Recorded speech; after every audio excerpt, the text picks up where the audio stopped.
They're quiet, convenient, and energy efficient. The golf cart is coming of age and proving a valuable form of transportation in communities around the country where residents think green. We go to Augusta, Georgia to see the latest in electric vehicles. Baby boomers and retirees, check this out. New apartment-style communities offering sweet amenities. Could this be in your future? Do you own a firearm? Are you thinking about getting one? Today we get with an expert to see what you should do to select a firearm and keep it safely in your home. This is the show all about you and your space, your home and surroundings. We are Designing Spaces.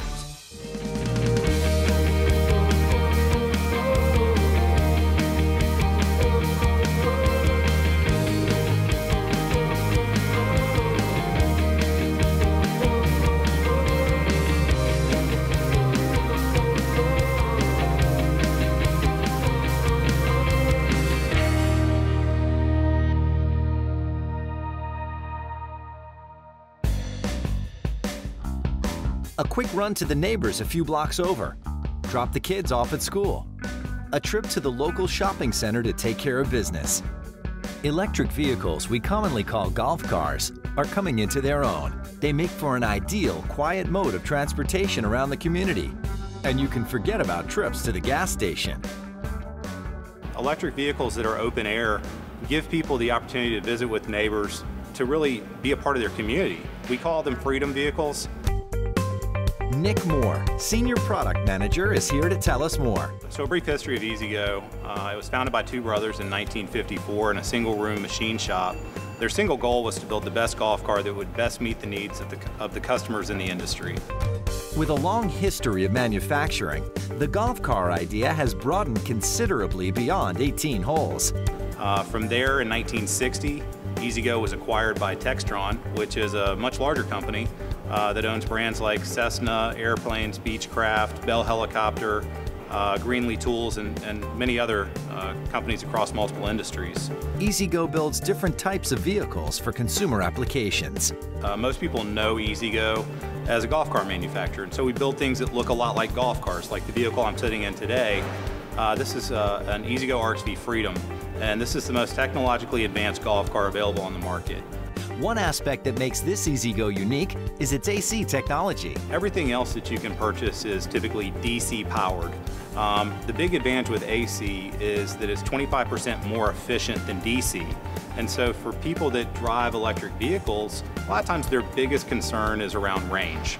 So the AC technology gives them a significant advantage. Another rather convenient feature is its brake. With the RXV, it's got a park brake that's built into the motor, so you don't have to worry about any kind of mechanism built into the brake pedal. It will park and hold when the vehicle comes to a stop.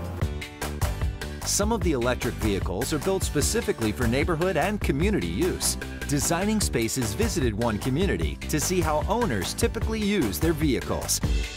We actually have an E-Z-Go golf cart. We've had it for about 9 years. Meet the Greenway family. They use their golf car all the time for different purposes. We use it for hunting, we use it for yard work, we use it for recreation, riding around the neighborhood, toting kids around, visiting friends. You name it, we probably use it for it. The benefits of using electric vehicles in place of traditional automobiles include a reduction in carbon footprint, convenience for short drives and running errands, but that's not all. Every so often we'll get in the golf cart, take our family, just have a good family night where we can just hang out. It's an open concept, you know, you feel the wind in your hair and you go around and feel good and visit the neighbors and visit with the other children in the neighborhood. These are not the same vehicles you'd see on a golf course. These electric vehicles are created for personal use in neighborhoods and golf car-friendly communities. This is the E-Z-Go plant in Augusta, Georgia, named one of the top 10 manufacturing facilities in North America by Industry Week magazine in 2009. It's here the various models and styles of golf cars, utility and personal transportation vehicles are made. Well, here we have about 750,000 square feet in 4 different buildings with 4 major assembly lines. We also have our own fabrication department. So that fabrication department builds the parts and the pieces that go into the assembly of the golf cars. Plant Manager Heather Meyer is here to tell us a little bit more about the golf cart manufacturing process. So we have multiple stations on each assembly line, okay? And each one of these is through a conveyor belt in the floor that moves. How efficient is the workflow here? Let's just say that building a golf car from the beginning to the end takes only about an hour. We start with the chassis, which is the frame. So golf cars sit lower than regular cars, but we do call them cars here because they have a low center of gravity. They need to be able to adjust to the terrain. So we start with the chassis frame, and from that we start to add in, and we build kind of from the inside out. In this position, we're installing the wire harness bundles. This is what connects the electrical system in the vehicle. So in this position, we're doing the battery installation. So our models take anywhere from four batteries to 6 batteries. So in this station, the car starts to look more like a car because we're installing the cowlings in the body, which the color is customized by the customer.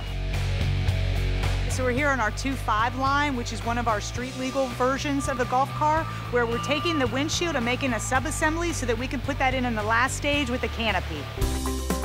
At the end of the day, golf cars are fun to drive because of the sense of freedom they provide. I think it takes a lot of us back to our childhood and, kind of the sense of riding a bike or riding a go-kart or something that was just open air. Probably the same reason a lot of people like to ride and drive in convertibles. They're convenient, quiet, reduce your carbon footprint, and fun. How does someone obtain one of these easy-go electric vehicles? We have a series of independent dealers that are throughout the entire United States and throughout the world even, where you can go and you can purchase new or used vehicles. For more information, visit easygo.com. To see this portion of the show again, visit designingspaces.tv and click on the EasyGo video. You'll also find a link to their website. Next on Designing Spaces, we discover how a new apartment lifestyle is taking baby boomers by storm. Is downsizing right for you? You might be surprised.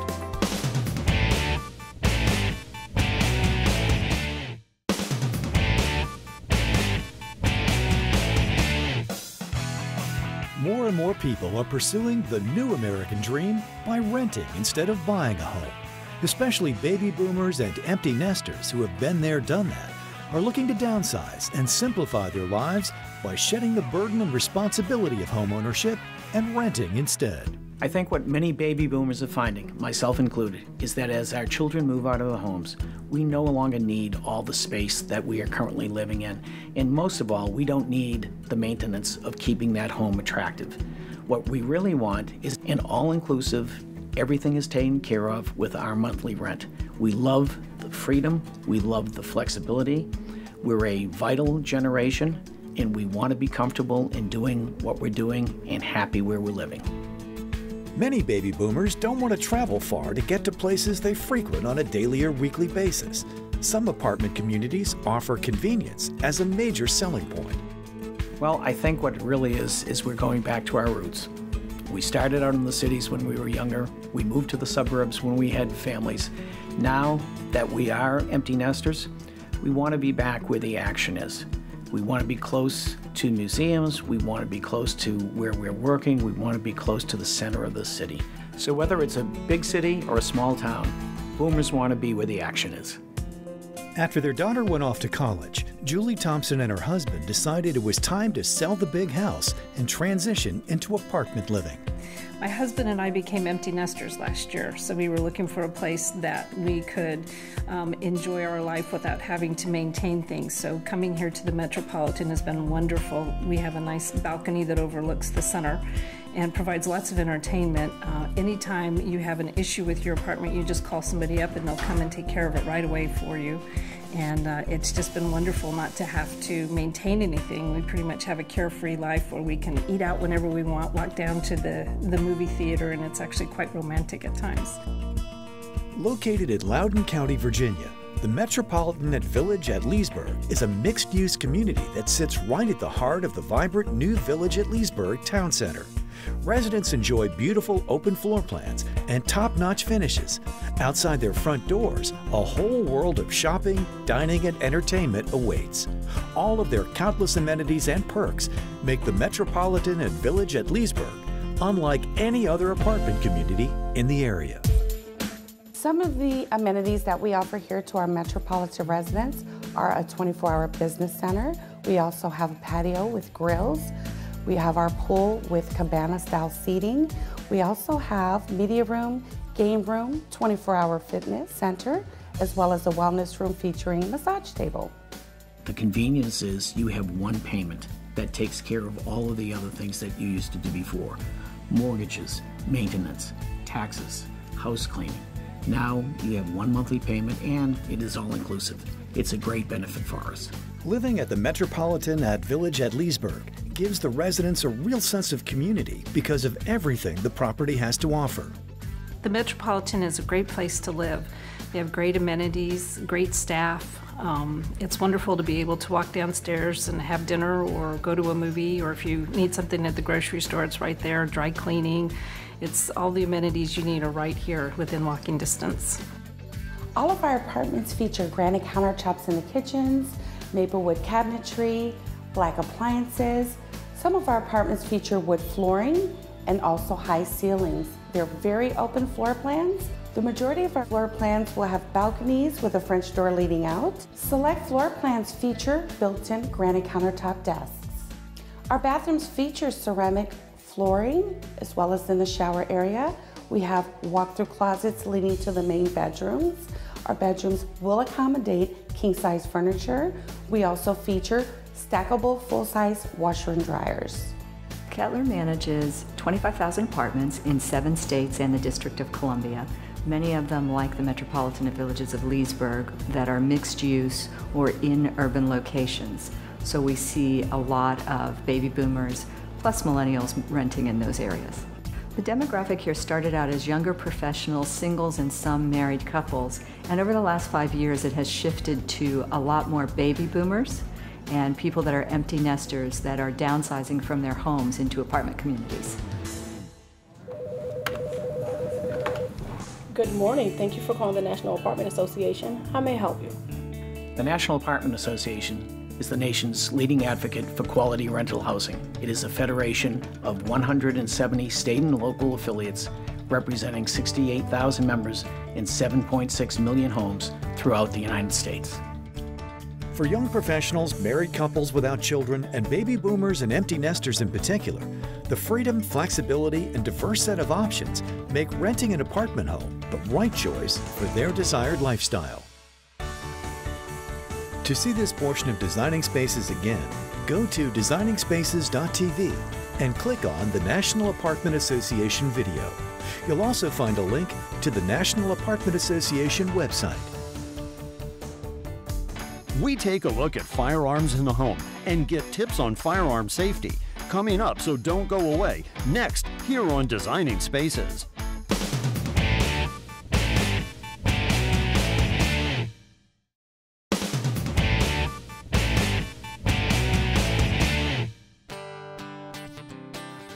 With me is Chad Enos from Caltech CNC Industries to talk about having a firearm in your home to protect yourself and your family.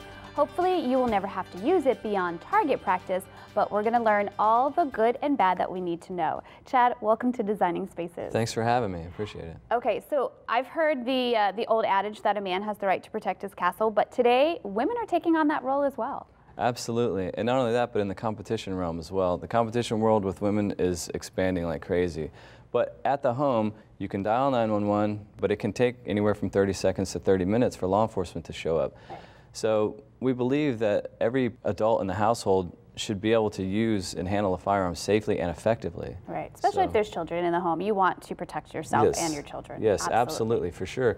And for safety for the kids, we always recommend a Biometric Safe, which is a programmable safe that the adults can program their fingerprints onto. Oh, okay. And then that way the kids can't get into it. Because it only works off that person's hand. Okay. Exactly. And it's quick to deploy. So if you have to get that thing in like fast action to get that thing into, into use, you put your hand on it, it pops open, you can grab it and go ahead and defend the house. I see you brought a few firearms here today. What would you recommend for us in our home for protection? Well, it depends. I mean, everyone's different. I have a PF9 here and also the Caltech P32. Both these are a great option. Depending on where you live. If you live in an apartment, you're probably going to want to use something that's not going to penetrate through walls and potentially hurt somebody on the other side. Good point. Okay. Handguns are always a great option. You just have to sort of train and figure out, if that's going to be good for you in your particular environment. Now, a shotgun may be, another good option, because if you're using something like birdshot that doesn't go very far and penetrate, that's a really great option, because at close distance it's going to be very effective, but it's not going to go across the street or through walls and potentially hurt somebody else. Now, you said train. Do you recommend training before buying any kind of handgun? Absolutely. Go down to your local range. Typically they have firearms you can rent. And really? That way you can find out the size, the caliber. What works best for you. Right, exactly. And talk to the range officers there. They're more than willing to help you and train you, and I can't emphasize training enough. It's very, very important. Okay, how often would you think to train? I train about 3 days a week. I know that's a lot, yeah. But if you can get there once a week, if you can get there even once a month, get down there, get some training, talk to these guys. They'll help you. Practice does make perfect, and you want that skill. Absolutely, absolutely. Okay, so what advice do you have once we already have our handgun and we're going to take some training classes? How do we transport it? Transporting a firearm is something you have to look into. First, look into your local laws and find out, what you can and can't do as far as transporting from your house to your vehicle, from your vehicle to somewhere else, maybe your friend's house. But one important thing is always keep it concealed. You don't want to scare anybody, and you certainly don't want anyone else to know that you have a firearm in your vehicle, because then you're automatically a target for theft. So. Okay, and that was going to be my next question. Is that different than having a concealed weapon on you? Those are two separate things, right? It is, yeah. You definitely have to get a concealed carry permit, and that's something that you want to go and find out from your local FFL if they give those classes. They'll also be able to tell you all the local laws on that, because from county to county, and especially from state to state, it changes. Okay. Every state may or may not have a concealed carry permit, and once you get that permit, then you can carry your firearm on your person. But again, train for that first. You don't want to just go out and buy a gun, get your permit, and stick it in your holster and go walk around. You want to know how to use that thing efficiently and safely. So. Okay, and talking about safety, what would be your top safety tips for owning a handgun? Consider every firearm loaded. That's number one. Number two, never point the muzzle of the gun at something you don't intend to destroy. So, and the other thing is, don't ever put your finger on the trigger and keep it outside of the trigger guard until you're ready to shoot. And number four, make sure you know what's in front of your target and what's beyond your target. So you don't want to accidentally shoot something that you didn't intend to shoot. Okay. Chad, where can our viewers go to learn more about the safety tips we spoke about, but also the handguns? At keltechweapons.com, you can see all of our products there and a lot more. Wonderful. Chad, thank you so much for giving us such great tips on keeping ourselves and our families safe. We really do appreciate it. Well, it's no problem. Thanks for having me. Thank you. Well, to see this portion of Designing Spaces again, please go to our website at designingspaces.tv and click on the Keltech video. You will also see a link to the Keltech website there as well. For Designing Spaces, I'm Debbie Marie.